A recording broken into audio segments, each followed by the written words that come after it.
Here's the thing, if I would have drove 16 hours up the road, I could be in Washington right now, riding a bike, doing deliveries, be perfectly fine. I could get a hotel room at night. It'd be fine, okay?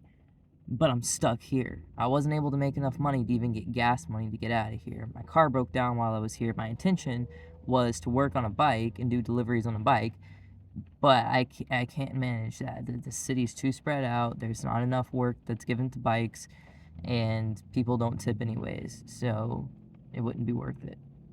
Um, so what are my other options? People are saying, "Oh, we'll just get a job in the area." So I've applied to jobs in the area, and nowhere has fucking hired me. So what the fuck am I supposed to do? Like, what the actual fuck? I don't want to be stuck here being paid little petty cash just enough to keep me coming back for more crumbs. I don't even have a place to live here. I shouldn't even be here. So what should I do? Just walk to a different city? Like, I mean, honestly, that's starting to seem like my only option. Or kill myself. Or just walk to another city. I mean, it's like, what am I going to do? Stay in this Walmart parking lot and work at Burger King starting, I don't know, a week or two from now, and then be paid 3 or 4 weeks from then? Like, how am I not going to starve between now and then? And obviously, I'm going to be kicked out of here pretty soon. So then what? So what really is even the point of working if I'm not even going to be being paid immediately? I don't know. I've also considered making a sign and sitting on the corner and just seeing if maybe that works out. Because, I mean, if I could get enough money to get a bus ticket, holy shit. But we'll see. I don't know. I feel bad about doing that kind of thing because, for one, I'm going to have other people, wanting to stab me for their turf or whatever. I'm going to have cops harassing me. I'm going to have people rolling down the window and throwing food and drinks at me and all that shit. You're going to have people who want to kidnap you. You're going to have people that are just in general violent towards people that read as queer. Um, People who are in general violent towards homeless people or people who are begging for money. Um, and then there's going to be other people out there that's probably worse off than I am. And I feel like I'm taking from them, but it's like, what else am I going to do? Starve to death? Like, I've applied for food stamps, but I guess I don't qualify for them because they never called me. They said they're going to call you. They never called. So I don't know. Um, Probably because I'm not even from here. I don't know why they had me applying for food stamps for here if I'm not even from here. And I pointed that out to her. She's like, well, you've been here for more than 30 days, so you're a resident here. I'm going to renew my license in Arkansas, so I'm probably never going to pay taxes here unless somehow I manage to get a job here, but that's not going to help me any. I just need to get to a better city is what I need to do. Or die, or get to a better city. I don't know what city to go to. That's the problem. Is there really any good cities? I mean, your options are the red state, the red cities, the red states. This is a blue city, but it's a red state where you're going to have your extremists that are trying to kill me because I'm trans, and you're going to have the bullshit, the animal abuse, the Trump supporters, the extreme poverty, the pettiness, the all that shit. Or you can go to a blue state and it's just overran with drugs. They've I don't know. So getting into Canada is still obviously the end goal, but to get to Canada, I have to stabilize myself enough that I can set up an appointment to get a passport, pay for a passport, wait for the passport to come in, get the passport, and then do something to figure out how I would even go there, and like how I would maybe apply for a school or something and then maybe get a job while I'm there since I have to work while I'm there. Like, I really don't know what the full process is. It kind of just seems like in this world, if you don't have family to do everything for you, you just don't get anything. Like, I've had a lot of friends who their parents are pieces of shit like mine, and we start off with shit credit because our parents ruined our credit. We start off with debt because parents, fucked us over on some shit. And we still have to try to make it. We're being compared to kids that have excellent credit because their parents boosted their credit and all this cash because their parents gave them extra money and they can go wherever they want because they have family living in that country. So they'll just go live with that family. Like, that's something that really been getting on my nerves. People are like, you don't have family or nothing? No, shut the fuck up. Like, everybody here in Springfield, super, super judgmental. Super fucking judgmental. Like, in even the little things, it pisses me off. Like, you can be sitting there just minding your own fucking business. And I think I've caught this on camera before. Not that I wasn't filming the actual person, I was filming myself, and I was like, I don't know why that bitch is staring at me over there. She's still staring at me. Why the? It was like, it was a good like 5-10 minute video of me just like, she's still fucking staring at me, and she's giving me this like shitty fucking look. So it's like, you'll just like be minding your own business, and you're like, okay, like, I'm feeling fine, and then all of a sudden you have that, fuck, I want to kill myself. Why am I here? I'm disgusting. And you look up and it's because someone's over there mean mugging you. It's like, why are you putting all these feelings of shame on me? Like, I'm just sitting here eating fries. You know, like, leave me alone. Like, literally, like, you can do anything and they're just gonna judge you so fucking harshly. Like, it's intense, is what it is. Like, and they'll be like at a table, like, like, cause I go in and out of restaurants a lot for DoorDash, obviously, but I'm not doing that right now, but that's what I was doing before. I had to stop because I was losing money because they refused to pay for labor. Anyways, like, I would go into a restaurant or something and I would enter in one door and I'd have to pass by tables to get there. Every other city I've ever worked in all through Tennessee, Arkansas, and everywhere in between, I've never, ever, ever walked into a restaurant, and as I'm walking across the restaurant, people stop their conversation to turn and look at me and judge me. Never experienced that before. Every fucking restaurant since the very first moment I have stepped foot into this city, you walk in, if you don't even have to be close to the people. I was walking across, like, day before yesterday, and I was thinking to myself, why are they still doing this shit? And there was literally a full table. So it was their booth off on the side, a full table in the center, and then, there's pathway in between their table and that table. And then there's a pathway between the table in the middle and then the tables on the wall. I was walking over here. So there's a full ass table and pathway between us. And they still had to stop their conversation as if I had walked up to them. You know, when your waiter walks up to you and you stop your conversation and you look up at them, that's what they do. But it's like this look of judgment of like they're like concerned, like, why are you walking across the restaurant? Like, anyways, but yeah, super judgmental. And like, like I said, I've called them out on doing shit to each other, where like, this one lady had ordered at McDonald's. She ordered tableside service, and they were really busy, so they just brought it up to the counter and read off the number. And she's like, is that mine? Because I didn't get a number. And somebody called her retarded. I'm like, I mean, if you order tableside service, you're expecting them to bring it to your table, and then they didn't give her a number, so how would she know just based off the number if that's hers or someone else's? And nobody else was just like walking up and claiming it, so it made sense for her to wonder, that could possibly be mine, And if you order table-side service, obviously that means, like, you probably aren't very mobile. I mean, I'm not being judgmental or whatever, it's just, like, that's what you ordered, so how is she in the wrong when they're the ones being pieces of shit and being lazy, because everyone here is fucking lazy.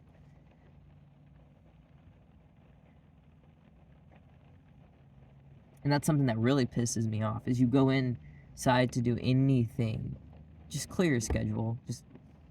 There is no, oh, I'm gonna pop in here and pop out. No. Just clear your whole fucking day to get one little thing done, because you're gonna be waiting a very long time. And it pisses me off. So, when I was running around doing DoorDash in the car, I just remembered the gas stations that would let me pay outside, because that's another problem, is there's a lot of gas stations that won't let you pay outside. You have to go inside. They don't take tap to pay or whatever, because they don't update their shit here. So, I would just remember which ones, because what would happen is I'd be doing good, and I'm like, all right, well, I'm gonna grab some gas real quick, and then we're gonna keep DoorDash on, and we're gonna hit the road again, and I'd pull up to get gas, can't pay outside. All right, well, I'll bebop inside, we'll get the gas, we'll come back out. I would be in there, I shit you not, 10 to 15 minutes to get a tank of gas. Even to wait 3 minutes, I feel like is a long time, but yeah. And everyone here is just rude as fuck. Like, you know how, like, in most places, let's say you go in, you're shopping for something, you're looking at the shelves or whatever, and there's other people also shopping in the same store, because that happens when you go into a store, but it blows their mind when other people exist in the same stores. And it's like, whoa, like, yeah, you exist. What the fuck? Kill yourself. It's like, God, you know? So, but like, yeah, you'll be like, you'll be minding your own business, doing whatever. And, they will just create a problem for no reason. So, like, you know how typically you go into a store and you see, you know, you're walking or whatever, and you see someone is looking very intently at this item that you're about to walk past, and they step forward so they can be on the same side as it. So you go behind them. Politely go around. I mean, I've seen that coming. It's not like they just randomly caught me off guard or nothing. Like, that was a lot of nonverbal communication going on here, clarifying they're very interested in that side of the aisle. So even though typically you would walk down the right side, be gracious enough to go behind them, because I mean, it takes what, half a step extra. So here, instead, what they'll do is they'll try to get in between you and the aisle whenever you step forward, like, oh, like, you know, let me get out of your way so you can come around. They'll like try to step in between you and the item, and then you have to back up and let them come in the front. But it's not because they're like, oh, I have to go in front of you, because they'll do the reverse of that too, where they're the ones in the aisle, and so you'll be trying to go around them, and they'll just stay perfectly in your way. And so you try going behind them, they'll step back. So you try going in front of them, they'll step forward. And they'll, like I said, they'll just make problems out of nothing. Like, one time I was standing at the very end, you know, where the little Debbie's are at the very end of the bread aisle. And so the aisle is like this, I'm standing here, and this lady is walking, like, you know, out here, and she wants to turn in. So a typical person, they would turn in behind me, and then they would go up the aisle. Well, she goes to turn in, she sees me there, and she goes, fucking jackass, and then just keeps walking. Like, didn't even give me a second, like, instead of saying, excuse me, you know, or anything like that, just fucking jackass, and just keeps walking. It's like, first of all, any rational human being would have just simply scooted the cart behind the person who's grabbing things off the shelf. You know what I mean? Yeah. Or like, they'll see you price checking stuff, and they won't even be interested in what it is that you're buying. So like, let's say you're standing there and you're looking at chips, and they're like down a little ways looking at, I don't know what's next to chips, candy, okay? And you're like, oh wait, like, I noticed they have like a off-brand of these same chips or something. So now you're like looking at prices, and you're like holding the bag, and you're looking at the price down there, and then you're looking at the price over there, and then you're thinking, and then you're like, look at the price over here. And then they'll see that you're like looking around at the different prices, and so they'll come over there like they're interested in what you're doing or something, like toddler type mentality, and they'll be all in your way. And if you just like, okay, like, I guess they're wanting to look for chips too, so I'll quickly make a decision and walk away, then they'll do this like weird like smirk thing, like I got one over on you, and they'll just walk away too, because they weren't intending on buying anything. So I've been in that same situation multiple times, and so we've handled it different ways each time, and every time I've come to the conclusion they're just being a dick to be a dick. Earlier I went into a gas station, and I was walking around trying to find something, and there's 3 aisles that you can walk down, and then the registers are up here, and everyone's waiting in line for the register, and everyone who works, they don't want to work, so they take forever to do their job, and then 1 out of 3 times they do something wrong. They have to, I have to run out to the pump and tell the person. It's like, oh my god. And literally 1 out of 3 people, they fuck up like that.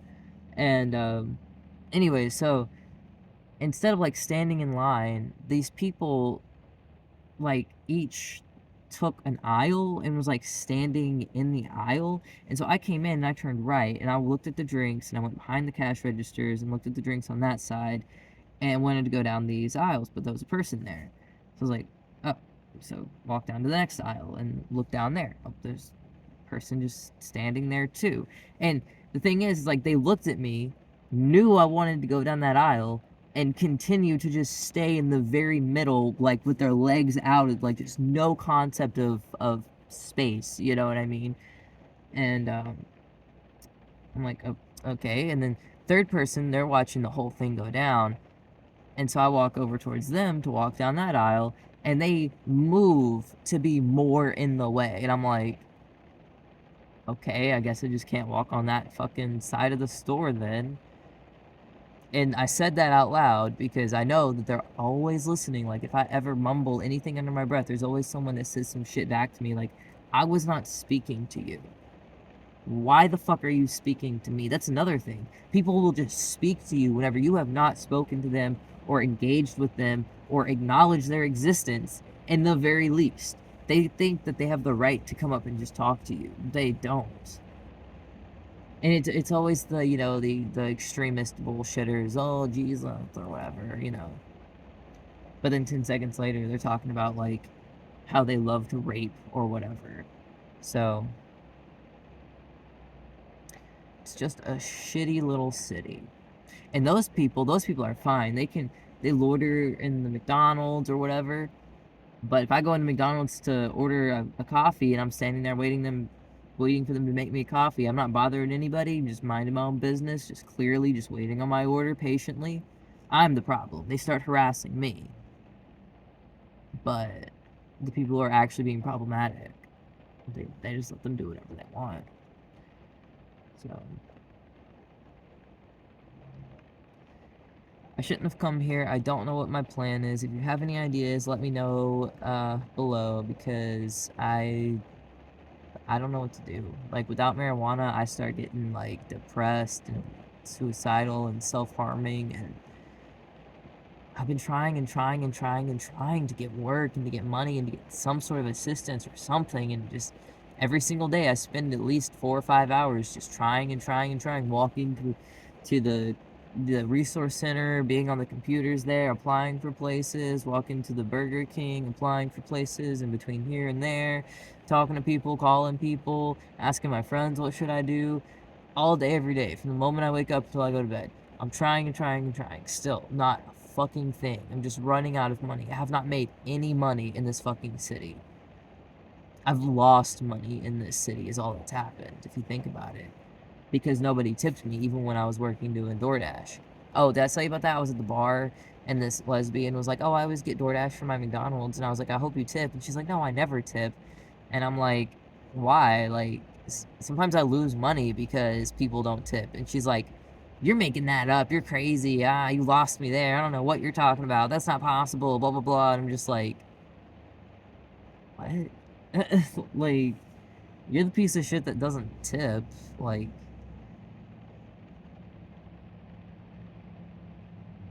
but every single person I've talked to here that says they do Uber, Lyft, DoorDash, whatever, it's either I'm retired and I just do this on the side and I just so happen to live in this city. They don't pay me nearly enough and I'm about to have to stop doing it because I'm losing too much money in this car.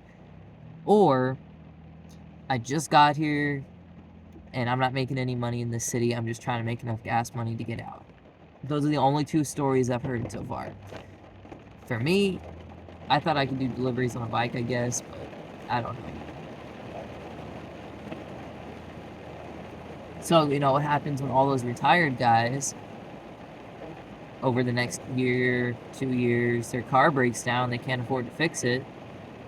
So they say, well, I can't do that anymore now, I don't have a car or anything.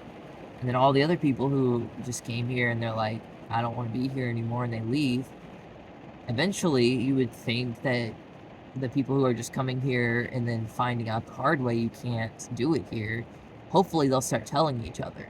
That way people will stop coming here and then those services will be cut off. But I imagine there'll always be a little stream of people who just don't know any better. They think I could try it and see, you know. So if you know anybody who does the Uber, DoorDash thing and they're thinking about Springfield, Missouri, tell them, no, not unless, tell them take $1,000 bill and burn it. You know, like, it's just not conducive. You're gonna lose so much fucking money. Nobody tips. They're poor here. They're pieces of shit. It's a really bad environment to be in. It's bad for your mental health. It's bad for everything. your money, health, all of it. But yeah. Fuck this place.